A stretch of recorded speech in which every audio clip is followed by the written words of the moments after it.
కాదు, మధ్యతరగతి కుటుంబంలో పుట్టిన ప్రతివాడు ఈ తప్పులే చేస్తున్నాడు. ఎందుకంటే బుర్ర నిండా ఆశలు, ఇంటి నిండా కష్టాలు, పెరిగిన ధరలు, తరగని బాధలు, పాలవాడికి, నీళ్లవాడికి, రెంటుకి, కరెంటుకి, రేషన్కి, మందులకి, కూరలకి, కూతుళ్ళకి, అల్లుళ్ళకి, కొడుకులకి, చదువులకి, పండగలకి, పబ్బాలకి, శుభాలకి, అశుభాలకి, అన్నిటికీ ఖర్చు ఖర్చు ఖర్చు. తెల్లవారితే సమస్య, నోరు విప్పితే డబ్బు, అడుగు వేస్తే అప్పు. అన్నిటికీ సాకు 1వ తారీఖు. అది సర్వరోగ నివారిణి. 1వ తారీఖు అని 30 రోజులు ఎదురు చూస్తాను సార్.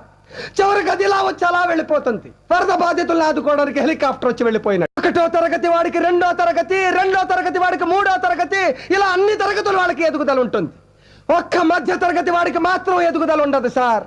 ఒక్కడు రెక్కలు ముక్కలు చేసుకుని సంపాదిస్తుంటే 10 మంది అడ్డగాడిలా కూర్చుని తినే దౌర్భాగ్య సాంప్రదాయం మారినంత వరకు మా మధ్య తరగతి కుటుంబాల కథ ఇంతే సార్.